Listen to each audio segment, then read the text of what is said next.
The first incident had happened 8 months ago. Elena had dropped a full tray of plated dishes during a busy Friday service, not carelessly, but because a bus stub had been misplaced in the walkway and she had not seen it in time. Plates and food everywhere. The dining room had gone quiet. It was a bad accident, and she had felt terrible about it, genuinely terrible, in the way any professional feels when something like that happens. She had started cleaning immediately. Gerald had appeared at the kitchen door within 30 seconds. He had looked at the mess. He had looked at her. He had said very quietly, "Come with me." He had walked her to the gas range. He had said, "Accidents have consequences." He had said it in a soft, reasonable voice, the way you might say that rain is wet, as a simple fact about how the world worked. Then he had pressed her right hand, 3 fingers, against the iron grate above the burner. The contact lasted less than 3 seconds. He had released her immediately, turned, and walked back to his office without saying anything else.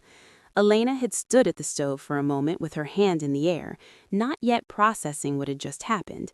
Then she had run cold water over it for 10 minutes, wrapped it in a clean towel, finished her shift, and gone home. She had not told anyone. She had understood, with a clarity that shocked her by how quickly it arrived, that telling anyone would accomplish nothing that helped her, and several things that hurt her. Gerald Holt knew where she lived. He knew about her mother. He knew that she could not afford to lose this job, and he had demonstrated with one efficient act that he was willing to use that knowledge. So she stayed, and she was not the only one. The black SUV rolled to a stop in front of Mara's kitchen at 11:14 on a Tuesday night, and the rain was coming down hard enough that the streetlights had blurred into soft orange halos against the dark, wet pavement. 2 men stepped out first. Large, quiet, the kind of men who move through a crowd without bumping into anyone, because people instinctively clear the way without knowing why. They stood on either side of the entrance for exactly 5 seconds, scanning the block with eyes that had been trained by long practice to read a street the way other people read a room. When they were satisfied, the one on the left opened the rear door. Dante Moretti stepped onto the pavement. He was 41 years old and moved the way expensive machinery moves, smoothly, without waste, with the sense that everything happening was happening precisely as intended. He wore a charcoal overcoat over a dark suit, no tie, and he didn't pull the collar up against the rain the way most people would. He walked to the door of the restaurant and went through it as though he had been there 100 times, even though this was his first visit. The restaurant had 8 tables, warm lighting, and the kind of smell that comes from cooking done with real care: slow stock, roasted garlic, something sweet in the background that might have been caramelized onion or might have been wine. It was the kind of place that earned its regulars through repetition and consistency. Every head turned when Dante walked in. The conversations didn't stop all at once. They faded, one by one, like instruments dropping out of a piece of music, until the room was silent except for the rain against the windows and the distant sound of the kitchen. A server near the back wall stood very still with a wine bottle in his hand, as though he had forgotten how to put it down. Dante walked to the corner table without waiting to be seated. The 2 men took positions by the door, relaxed and permanent, the way furniture is permanent. Dante sat down. He rested his hands flat on the table and looked around the room with the particular patience of someone who has all the time there is. Another server approached, maybe 22, with a slight tremor in his hands as he held out the menu. "Can I get you something to drink while you—" "No." Dante didn't look at him. "Send the chef out. Tell her I want whatever she recommends, not a menu item, whatever she would make for herself." The server blinked. "Sir, our chef is not typically—" "Tell her," Dante said pleasantly. The server nodded and retreated to the kitchen. For the next few minutes, Dante sat and let the room breathe. He was accustomed to the effect he had on spaces. He didn't enjoy it particularly, but he understood it, and he had long ago decided that the productive response to discomfort in others was patience rather than performance. Performing casual ease always looked exactly like what it was. Genuine stillness was harder to read and more useful. The kitchen door pushed open. A young woman came through it carrying 2 plates, one in each hand. She was 20-something, slender, wearing a white chef's coat with a burn mark on the left sleeve that had been washed so many times it had gone gray. Her hair was pinned up tightly. She walked to his table with the directness of someone who had been interrupted mid-service and was determined to get back to it as quickly as possible. She set the plates down, a braised short rib with roasted root vegetables on one, a small bowl of rich golden broth beside it. "The rib has been going since noon," she said, adjusting the placement of the bowl without looking at him. "The broth is from the bones and trim. I do it every Tuesday. Drink it before it cools. It changes." "Thank you," Dante said. She straightened to go, and that was when he saw them, her hands resting briefly at the edge of the table as she prepared to step back, one right, one left. The right had old scarring across 3 fingers, the kind of pale, raised tissue that forms over months, healed but permanent. The left was different. The skin on her palm and the inside of her wrist was still in the process of healing, the edges raw, the color uneven, the kind of wound that was maybe 3 or 4 weeks old, not the result of one incident, the result of a pattern. "What happened to your hands?" Dante asked. She moved them back, tucking them into her coat pockets in a motion so automatic and practiced it was clearly something she did without thinking. She didn't flinch. She didn't look alarmed. She looked at him with the measured expression of someone who had learned to field this question efficiently. "Kitchen accident. You burn yourself eventually if you do this long enough." Her voice was level. "Enjoy your meal." She turned and walked back to the kitchen without hurrying. The door swung shut behind her. Dante looked at the plate. The short rib was braised beautifully, the vegetables caramelized and arranged with care. He looked at the broth. He looked at the kitchen door. Then he looked across the room at Sal, the larger of the 2 men by the entrance, with a face like a cliff face, and gave him a single small nod. Sal straightened slightly. He knew what it meant. Dante picked up his fork and began to eat. The broth was extraordinary. He noted this the way he noted all things worth noting, quietly, for later. Her name was Elena Vasquez, and she had been cooking since she was 12 years old in the kitchen of her grandmother's house on the south end of the city, a kitchen that smelled of dried chilies and rendered lard and the particular sweetness of plantains going dark in a pan. She had learned cooking the way most people learn their first important things, by watching, by being corrected, by doing something badly and being shown how to do it with care. Her grandmother had been a patient teacher. She had died when Elena was 16 and left her a notebook full of recipes written in handwriting so small and precise it looked printed. Elena had kept the notebook. She still referenced it. At 19, she had taken a job as a prep cook at a diner on the east side called the Blue Plate, which was not a place that asked much of her skills, but paid steadily and had given her the rhythm of commercial kitchen work, the pace, the hierarchy, the specific physical discipline of being on your feet for 8 hours doing repetitive tasks with the same care at the end as at the beginning. From there, she had moved to a Portuguese restaurant called Figueira that was small and serious about its food, where the head chef had seen her potential and let her take on more responsibility than her title suggested. From Figueira, she had gone to a hotel restaurant that paid better but meant less to her, and from there, 2 years ago, to Mara's Kitchen. She had taken the Mara's Kitchen job because the original Mara Delaney, who had opened the restaurant 20 years before Elena arrived and who had sold it 3 years before Elena applied, had built a place that cared about cooking for its own sake. That reputation had survived the change of ownership, barely, because the recipes and the suppliers and most of the staff had stayed. Elena had not known when she accepted the position that the cooking was the only thing that remained of what Mara had built. Everything else had changed when Gerald Holt bought it. Gerald Holt was 55, thick through the chest and shoulders, with the kind of bearing that comes from having been physical in youth and retaining the shape of it without the conditioning. He had small eyes and a wide mouth, and a way of looking at people that was slightly too long to be comfortable.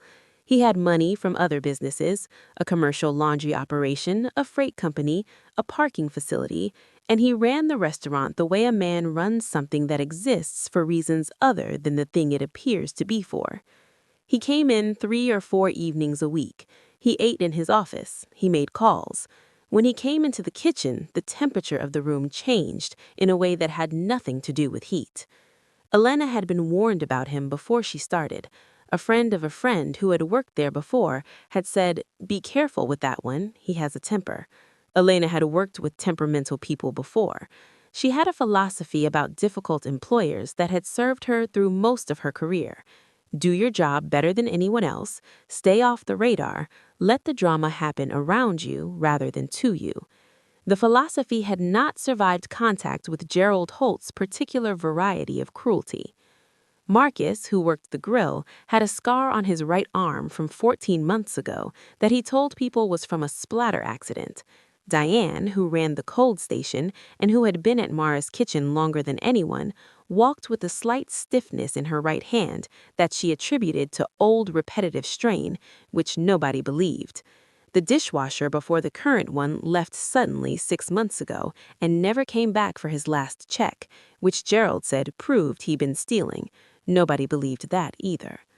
Elena's second injury happened a month before Dante Moretti walked into the restaurant. A new dishwasher named Kevin had broken a rack of glasses his second week, dropped it on the concrete floor of the utility room, and shattered most of what was on it. He was 19 years old, and he was nearly in tears by the time Gerald appeared. Elena had been standing nearby. She had done the calculation in the fraction of a second available to her. She had been there 2 years. She knew how to manage Gerald's aftermath. This kid had been there 2 weeks and probably didn't understand yet what was coming. She had stepped forward and said that it was her fault, that she had passed Kevin the rack without checking that he had a good grip. Gerald had looked at her for a long moment. Then he had said, "All right, follow me." Kevin had watched her with an expression she would not forget, confused, relieved, guilty, all of it at once. She told him with her eyes in that last second to go back to work. He had. The burn on her left hand was larger than the first. It had taken longer to start healing and interrupted her sleep for 2 weeks. This was what Sal's 48 hours of work revealed to Dante Moretti on a Tuesday evening in a private room above a social club on the West Side. Sal was thorough. He had spoken to 3 former employees. He had obtained enough information about Gerald Holt's work history and business structure to understand that the restaurant was one part of a larger operation, and that the larger operation was worth examining. Dante listened to the whole thing without interrupting. When he finished, he was quiet for a moment.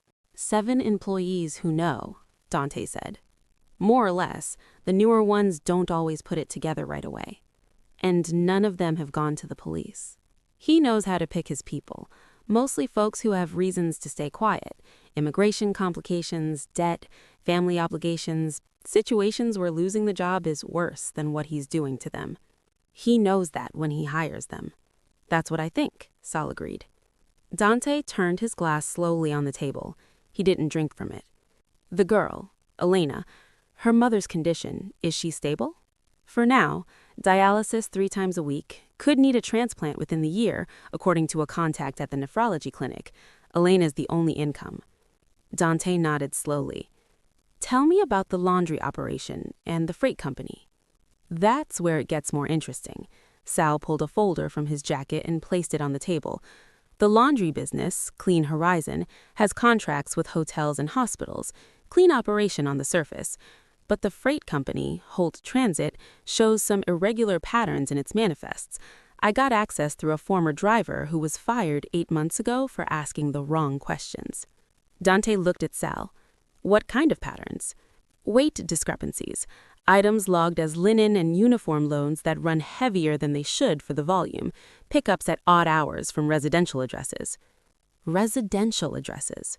3 of them in the warehouse district, listed in Holt's property records as storage facilities. But the utility bills run like occupied residences. Gas and electric consistent with people eating, sleeping, showering, not with storage. Dante was very still for a moment. Outside, a truck moved slowly down the street. Someone in the corridor laughed at something. "You've been to one of them?" Dante asked. Drove past 2 nights ago, after midnight. Ground floor window, 3 figures visible. They were at a table, nobody moving like they were free to get up and walk out. Did you see enough to be certain? I saw enough to be about 90% certain, which is why I'm telling you. Dante stood. He walked to the window. Below, the city moved in its nighttime way, slower than daytime, but not quiet, the way cities never actually go quiet. He thought about Elena Vasquez tucking her burned hands into her coat pockets. He thought about the automatic quality of the gesture, practiced and reflexive, the way you learn to hide something when you've had to hide it long enough. How many locations? He said. 4 restaurants, the laundry facility, possibly the freight warehouse. If the residential pattern holds across the 3 addresses, we're talking about a minimum of 12 people, probably more. Probably more, Dante repeated. These operations tend to rotate. New arrivals, people moved on to other locations. The 3 addresses might not all be occupied simultaneously. Dante turned from the window. His expression had not changed visibly, but something in the air of the room had. Sal, who had worked with him for 11 years, recognized it. He straightened slightly in his chair without meaning to. Pull whatever people you need. Full documentation on every location, every vehicle, every manifest, every financial flow you can trace. Employee records at all his businesses, documented or not, and I want the contacts, who else is involved, who takes the calls, who receives the deliveries. He paused. Be thorough and be quiet. He doesn't feel anything change until we're ready. And when we're ready? When we're ready, everything changes at once. Sal closed the folder. He looked at Dante for a moment with the expression he reserved for things he thought needed saying. This is more significant than our usual involvement. The trafficking piece draws federal attention, which is what it needs. It draws attention to us as well, potentially. Dante looked at him directly. We will be anonymous and untraceable. You know how to do that. I do. I'm making sure you've considered the alternatives. 12 people in houses they can't leave. A woman being burned by her employer for defending a kid who'd been there 2 weeks? He was quiet for a moment. I've considered it. Proceed. Sal nodded. At the door, he paused. Elena, she doesn't know any of this is happening. No. She'll want to know who, eventually. That's her right. Will you tell her? I'll see what she asks, Dante said. Sal left. Dante stayed in the room for a few minutes longer, thinking about the particular sequence of events that leads to justice, how it almost never moves quickly until suddenly it does, because all the slow work had already been done by the time the end arrives. Before we go any further into this story, if you're finding yourself completely pulled in, take 5 seconds right now to hit the subscribe button and leave a like on this video. It costs you nothing, and it genuinely helps this channel reach more people who love stories like this one. And if you want to show extra love, there's a link in the description where you can buy a cup of coffee. Every single one of those goes directly toward keeping these stories coming. All right, back to Elena, back to Dante, and back to the night Gerald Holt's world started falling apart. The conversation with Diane stayed with Elena through the rest of that shift and into the following day. She thought about it while she prepped on Thursday afternoon, while she was breaking down the lamb's shoulder for a slow braise, her hands doing the familiar work automatically while her mind turned the information over. She had noticed things herself that she hadn't let herself look at directly. The fact that certain employees seemed to arrive at Mara's kitchen already knowing things, already cautious, already compliant, in a way that suggested they had been coached or conditioned before their first shift. The fact that a young woman named Priya, who had worked the prep station for about 6 weeks last spring, had stopped coming in one day and never came back, and Gerald had said only that she had been let go, and nobody had asked more because nobody asked more about those things. The fact that the restaurant's documentation of its staff was inconsistent. Some employees with full paperwork on file, others whose records, when Elena had inadvertently seen the office file once, were surprisingly sparse. She hadn't wanted to know. She understood this about herself now. She had drawn the line at what was immediately visible, the direct cruelty in the kitchen, the burns, the culture of silence, and she had not looked past it because looking past it might have revealed something that required a response she didn't have the capacity to give.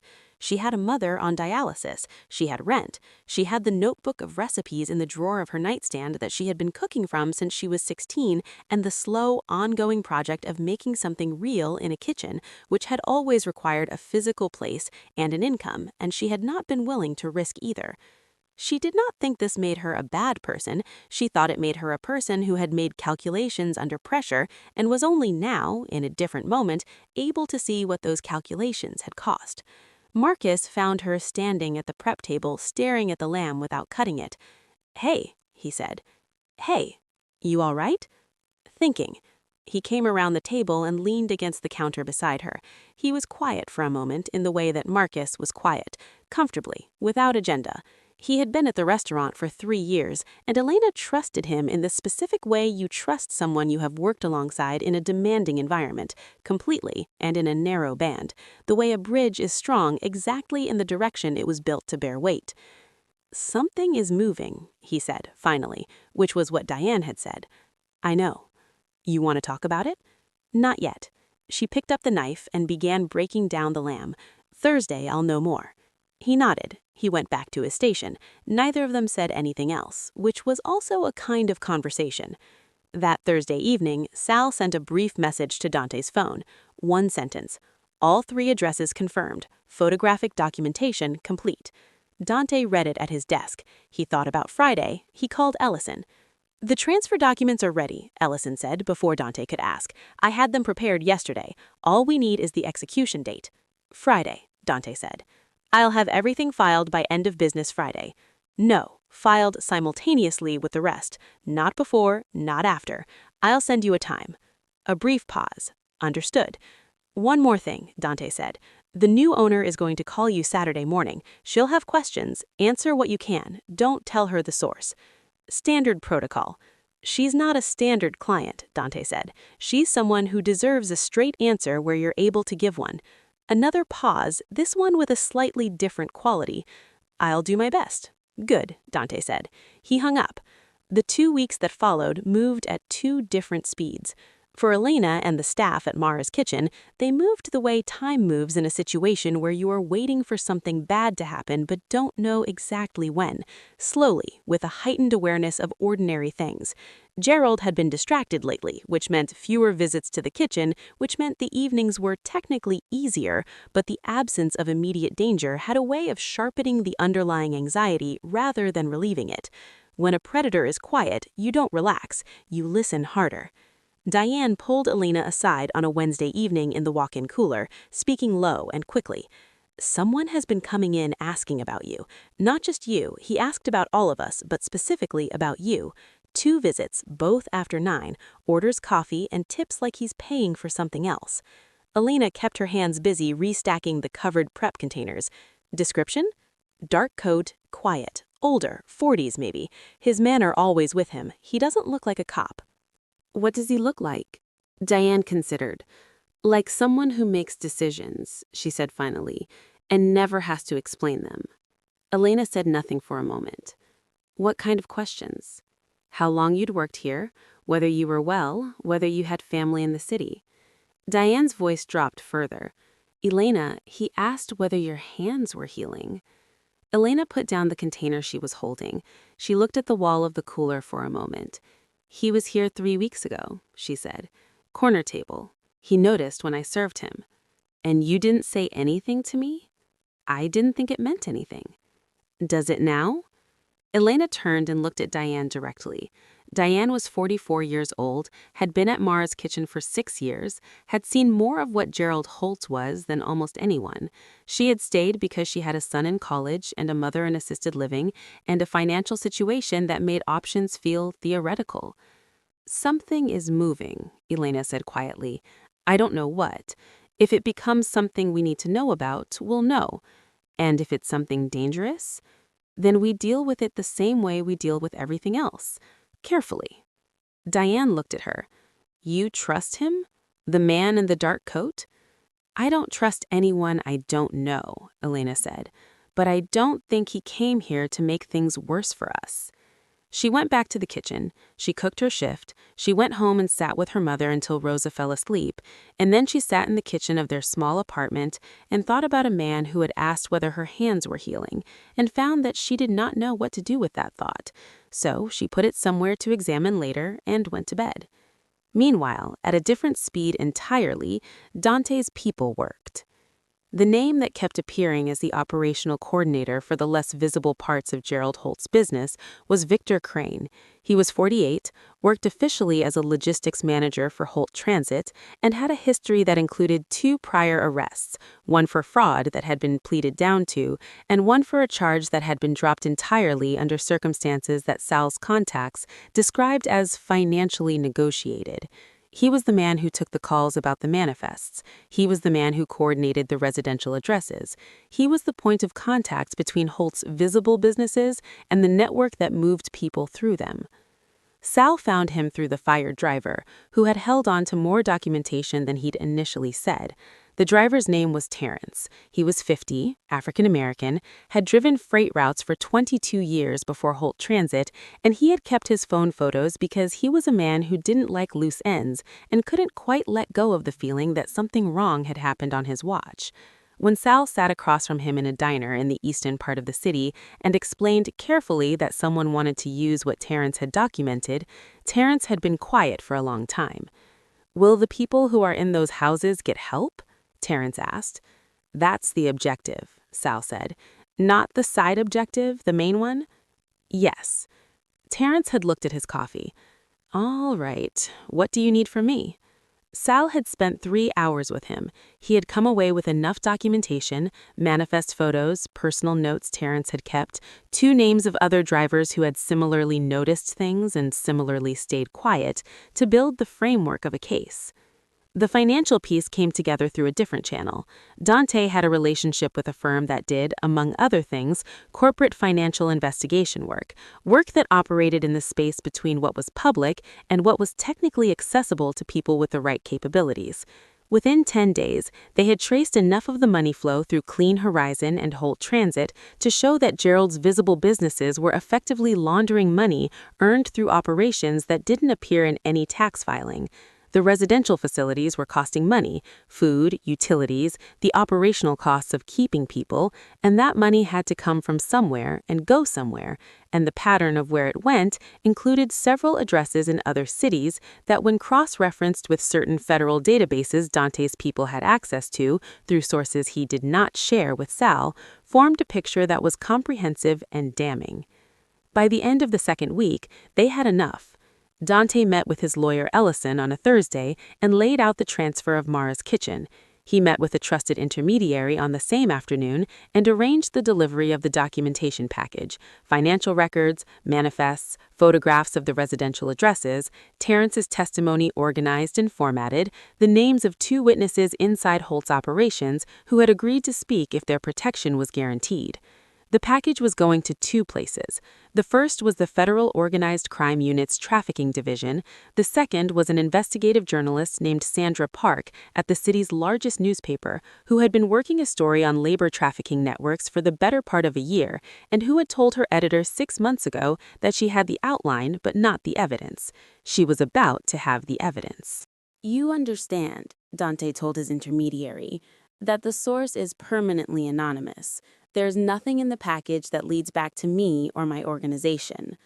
Everything has been scrubbed. It needs to be clean, legally usable. If he goes to court, it has to hold.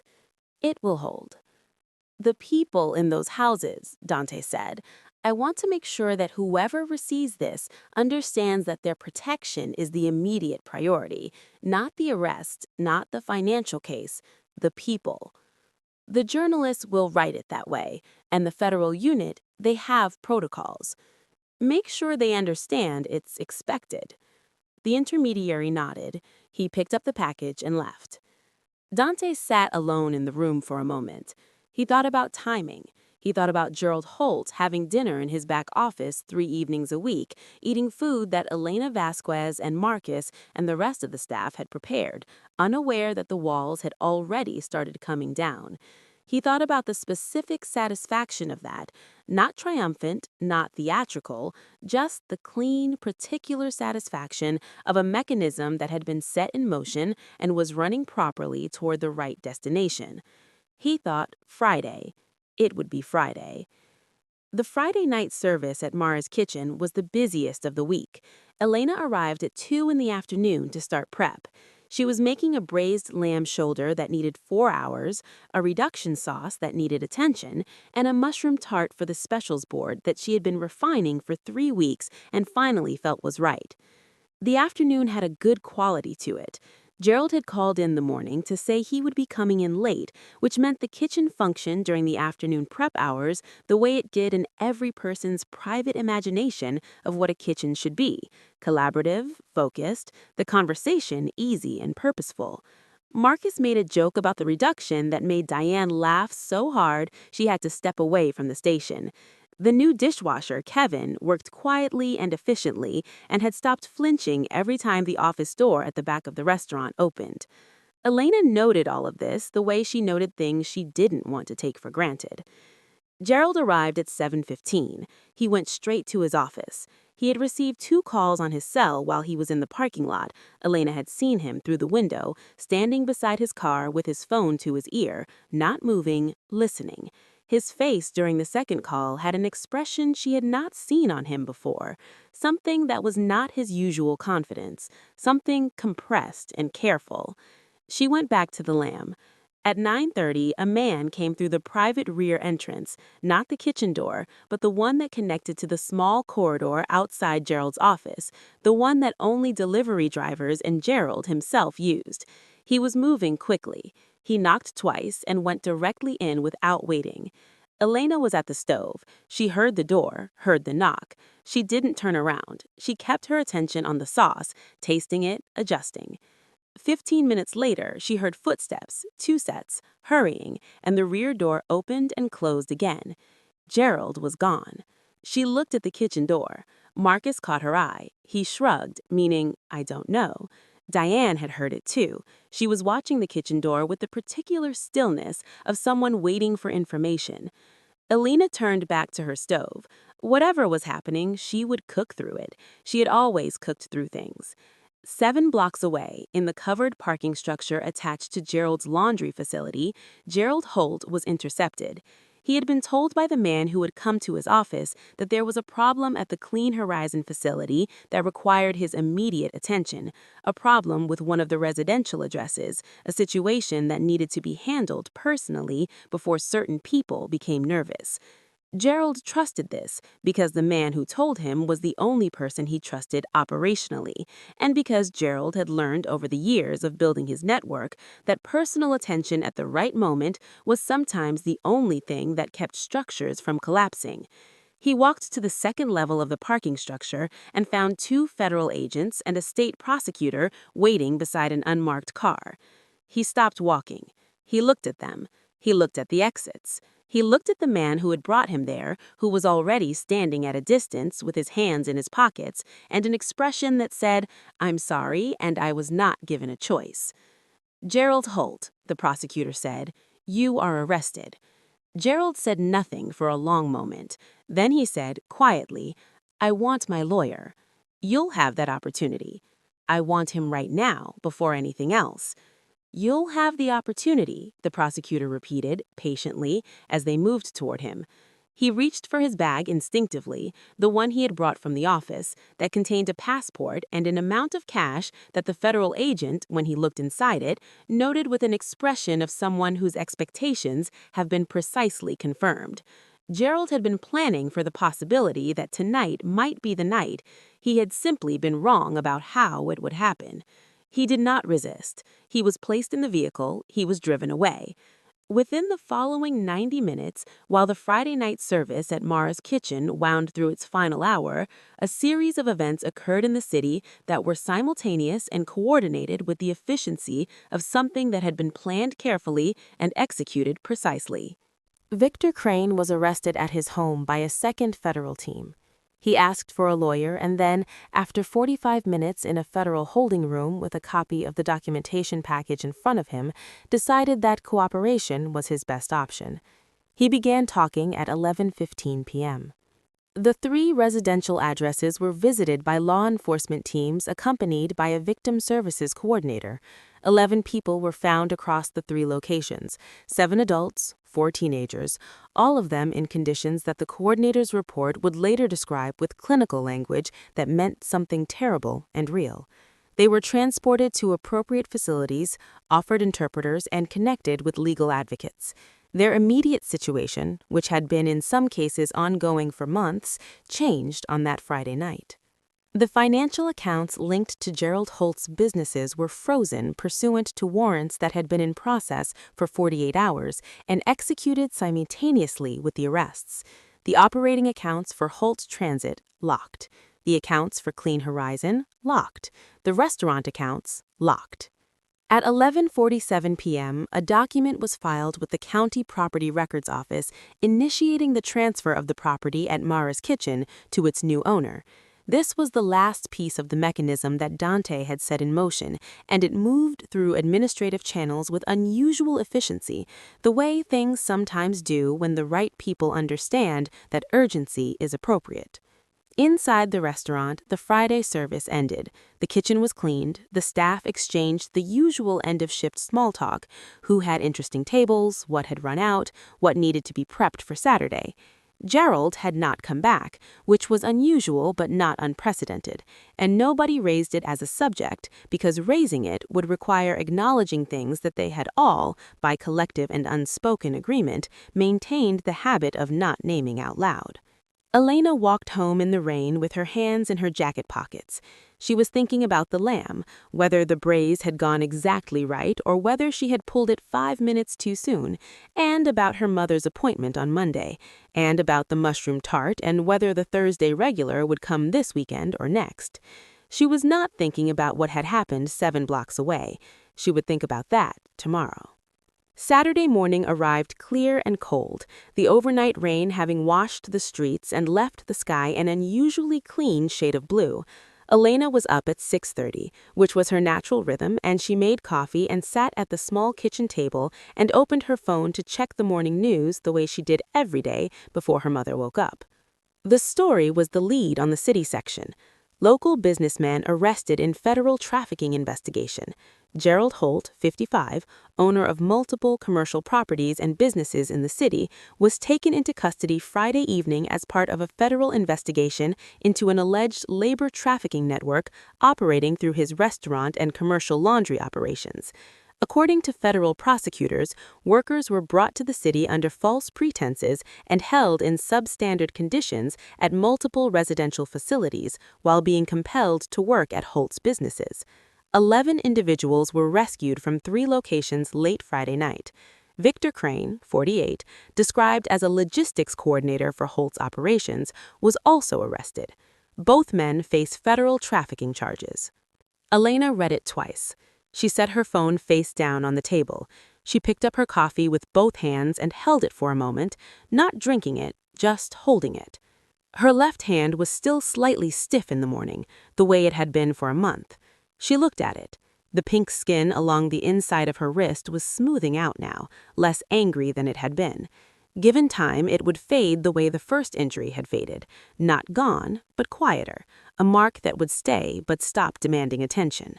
She thought about 11 people in 3 buildings. She thought about how long they had been there. She thought about her own calculation, stay quiet, manage the situation, protect what I can protect, and felt the weight of it differently than she had felt it before. Not guilt, exactly, something more complicated. The understanding that the cost of keeping yourself safe can sometimes include costs you don't see being paid by others. She called Diane at 7. I saw it. Before Elena could say anything, her voice sounded like someone who had been awake for a while. I've been sitting here reading it since 6. Are you okay?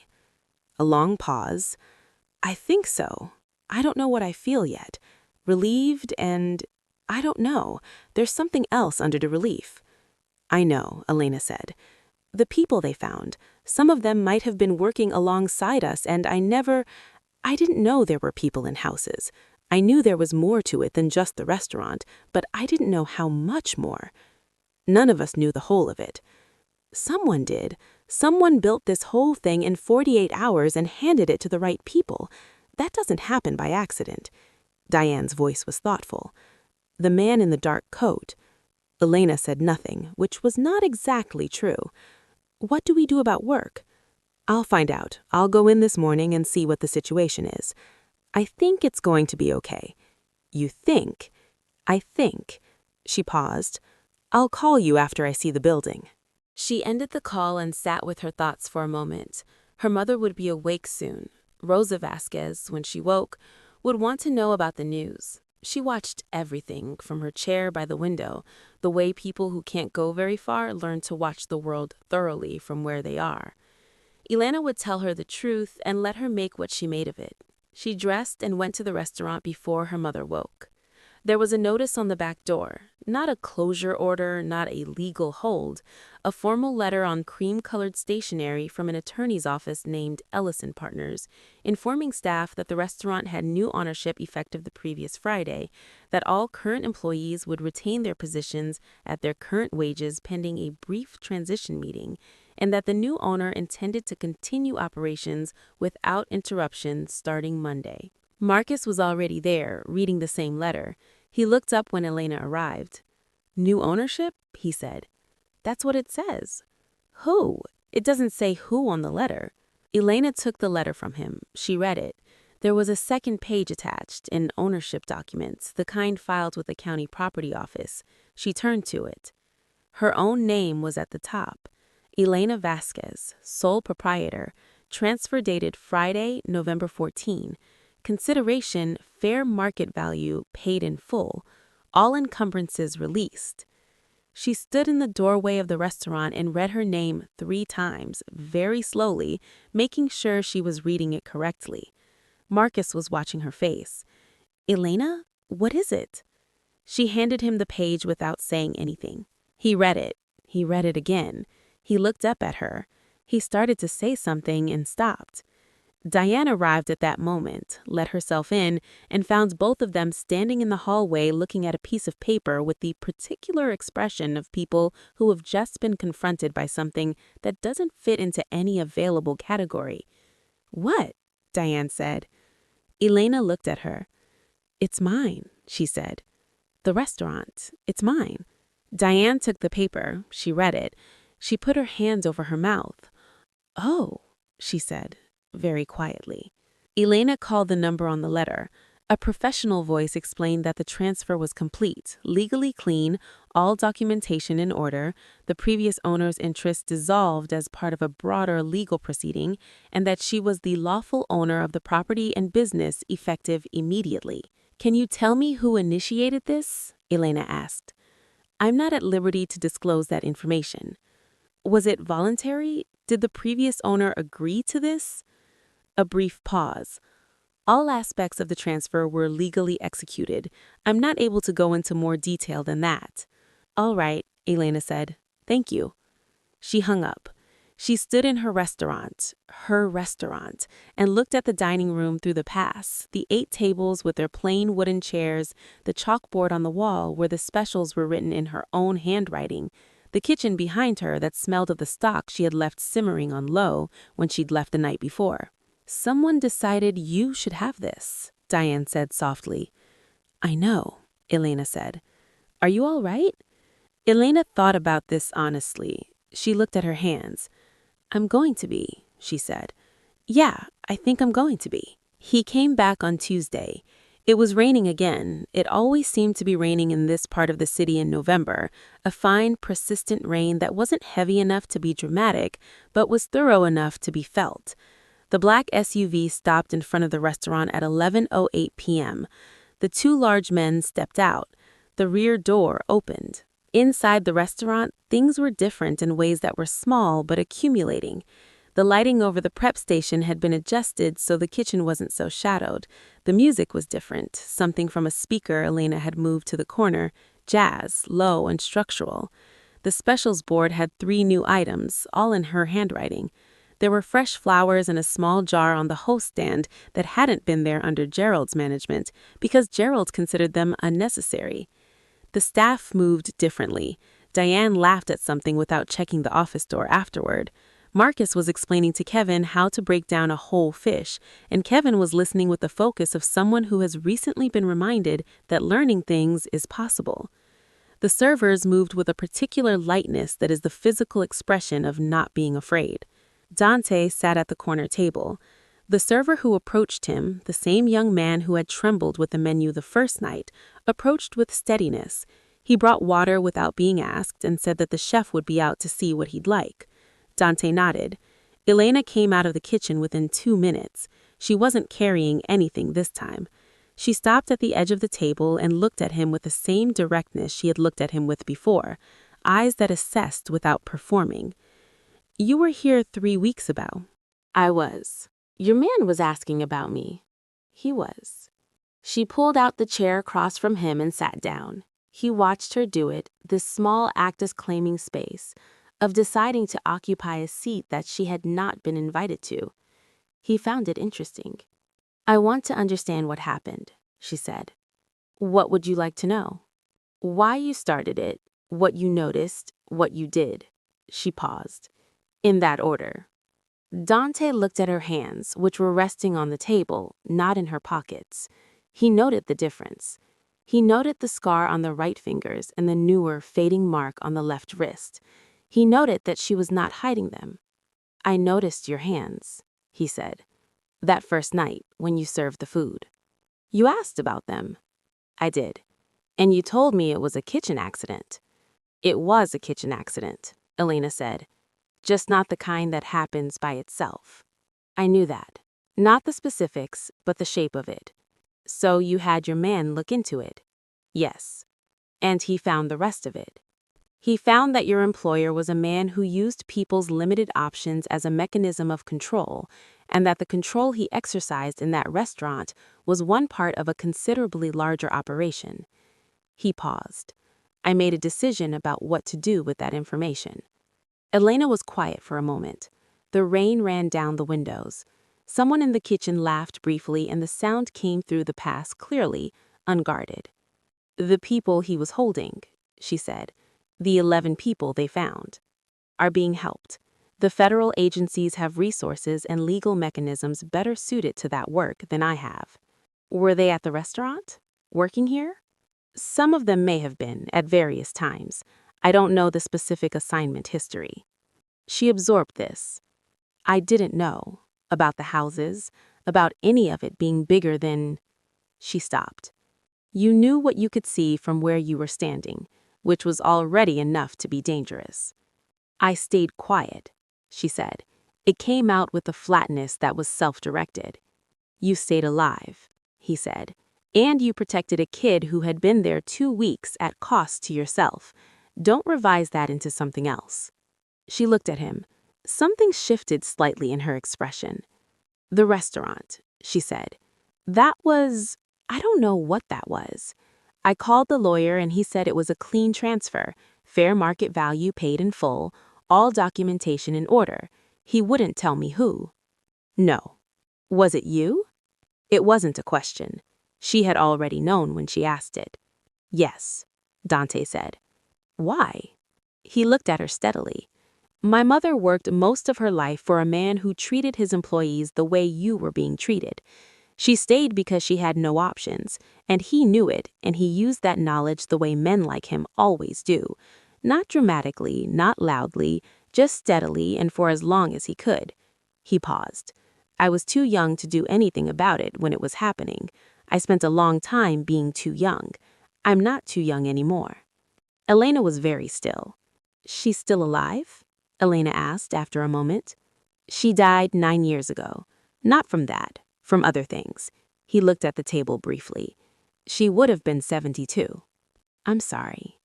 "She was a good person," he said. "She deserved better than she got for a long time. That's not an unusual story. It's a very common story, actually. But common doesn't mean it doesn't matter." Elena looked at him with the expression of someone taking the full measure of another person, not judging exactly, but seeing. "You're not what I expected." "What did you expect?" "I don't know. Something with more," she searched. "More performance. This kind of thing usually comes with performance." "That's because most people who do this kind of thing are doing it for the performance." "And you're not?" He was quiet for a moment. "My mother would have been embarrassed by performance," he said finally. "She appreciated things that were simply done."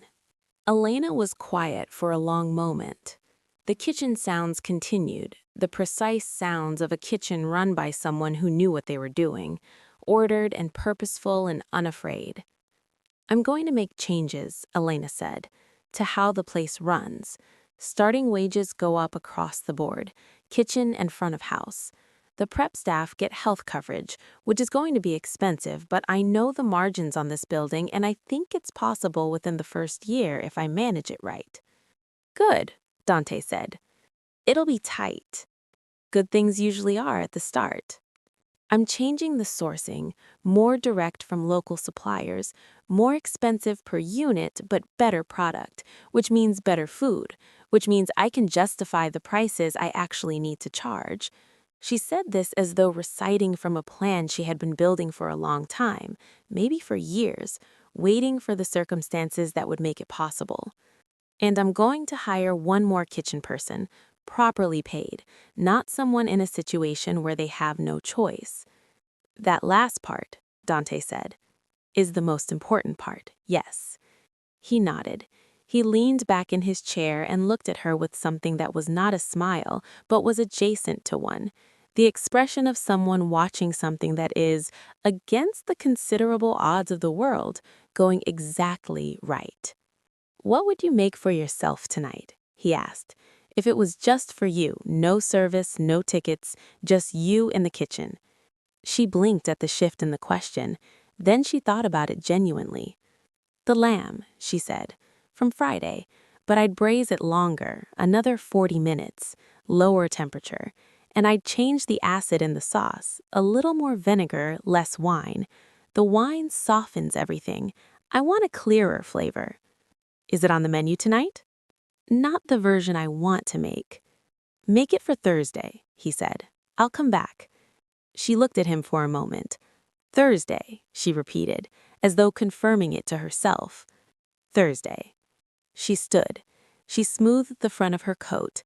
She looked at her hands briefly, unconsciously, both of them resting at her sides, and then looked back at him with the clear, direct gaze that he had noticed from the beginning, from the very first time she had set a plate in front of him and told him the broth would change if he let it cool. "Come hungry," she said. She went back to the kitchen.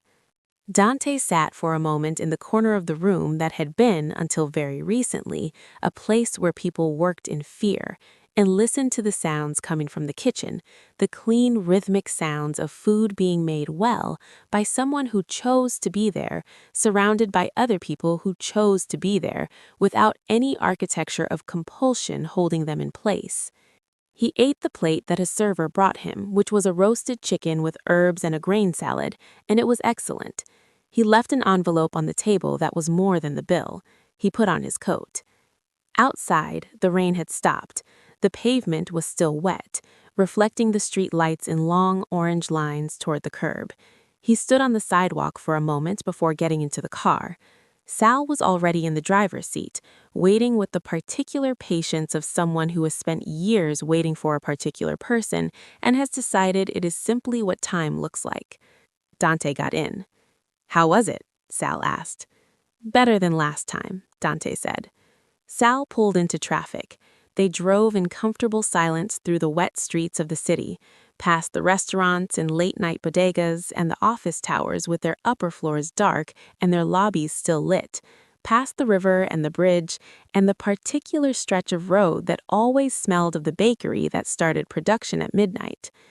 Inside Mara's kitchen, inside Elena's kitchen, Elena Vasquez stood at her stove.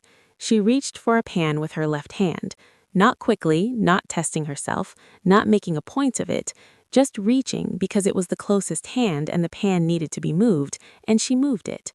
That was all. That was enough. He had thought about not coming back.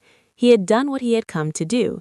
The mechanism was set in motion and had run to its conclusion. The restaurant was transferred, the bad actor was in federal custody, the people in the houses had been found. He was not a character in this story, or should not be. He was a force that had passed through it, and forces that pass through stories should exit cleanly rather than becoming something the story has to carry forward. But he had thought about the lamb, and about the vinegar versus the wine, and about someone who said, "Make it Thursday," with the matter-of-fact certainty of a person who has spent her life building things and is accustomed to planning forward, even when the ground under her has been uncertain. So he had come back, which was about the food, he told himself. He was aware that this was not entirely true. When Elena sat across from him without being asked, the unexpected quality of it registered as something he could not quite identify. He could count on one hand the number of people who sat across from him without invitation, and most of those were people who had known him for 15 years and had earned the specific right. This woman had known him for 3 weeks, at intervals, from the other side of a restaurant pass and a table, and she sat across from him with the directness of someone who had decided that the normal architecture of power in this interaction was not one she was obliged to accept. He found this, upon reflection, entirely correct. She asked her questions methodically and listened to the answers without performing reactions. When he explained about his mother, she was quiet in the way that people are quiet when they are actually taking something in rather than waiting for their turn to speak. She asked whether his mother was still alive, and when he said she had died 9 years ago, she said simply, "I'm sorry," without the addendum of a sentiment or a platitude, 2 words that were sufficient and therefore were enough. When she laid out her plans for the restaurant, the wages, the health coverage, the sourcing, the hiring, she did it with the precision of someone who had been waiting for years for the conditions that would make it possible. She said, "I think it's possible within the first year if I manage it right," with the confidence of someone who has already done the math and found it viable and is now simply narrating what is going to happen, not what she hoped would happen, what would happen. He believed her completely. "The last part," he said, "about hiring someone properly paid, someone not in a situation where they have no choice, that's the most important thing you said." "I know," she said. "That's why I said it last. Things you say last tend to be the ones you mean most." He looked at her. "That's an interesting theory. I've been talking to people in kitchens for 10 years. It holds. And what did you say last just now, to me?" She met his eyes without hesitation. "That I know it's the most important part." "Which means you're sure about it." "I'm sure about everything I said." The server brought the lamb at 11:20. Elena had come out herself to set it down, not because she doubted the servers, but because she wanted to watch him try it. She stood at the edge of the table and watched him cut the first bite and eat it. He was quiet for a moment. "The vinegar," he said. "Yes, it's right." She allowed herself the small satisfaction of this. The wine was rounding off too much. You want some brightness against the fat of the braise. The vinegar gives you that without overwhelming the lamb. "How long has it been cooking?" 4 hours and 40 minutes. I started it at 6:30. He ate another bite. He looked at the plate with the attention of someone who was eating carefully, not just consuming. "The vegetables?" "Roasted with the fat that rendered off the lamb in the first hour, so they pick up the flavor but stay separate from the braise. That's why they taste like they're part of the dish without being soft." "Exactly." She pulled the chair out and sat down again, still without being invited, still as though this was simply the natural thing to do. "What did you eat when you were growing up, before the—" She gestured slightly, meaning the overcoat, the men by the door, all of it. "My mother cooked everything from scratch. She was Sicilian by way of her grandmother. Braised things mostly, slow food, things that took all day on the stove." He paused. "She made a lamb dish at Easter, different from this, drier, more herbs, roasted rather than braised, but the patience required was the same." "Cooking is patience," Elena said. "A lot of things are," Dante said. She looked at him and he looked at her, and something in the room settled that had been in motion since the first Tuesday night 3 weeks ago when she had set a plate in front of a man she didn't know, and he had asked about her hands as though they mattered, and she had told him it was an accident, and he had known she was lying, but had not pressed, simply filed the knowledge somewhere useful, and then done something with it. "Thank you," she said, plainly, without ceremony. "You cooked an excellent meal," he said. "I should be thanking you." "You know that's not what I mean." "I know," he said. She stood. She smoothed her coat. She looked at him once more, the full, direct look that he had come to understand as her particular form of acknowledgement, and she went back to her kitchen. And that is where we leave Elena Vasquez and Dante Moretti, her with the kitchen that is finally, truly hers, and him with the quiet understanding that some things, done simply and without performance, are worth doing. If this story got under your skin the way I hoped it would, please take a moment right now to like this video, subscribe to the channel, and leave a comment below telling me your favorite moment. Was it Dante noticing her hands? The moment she read her own name on that deed? Or that last scene, her reaching for the pan? Every comment means something to me and keeps this community alive. And if you want to do something extra, the link in the description lets you buy a cup of coffee. It goes directly into making more stories like this one. Thank you for watching all the way to the end. I'll see you in the next story.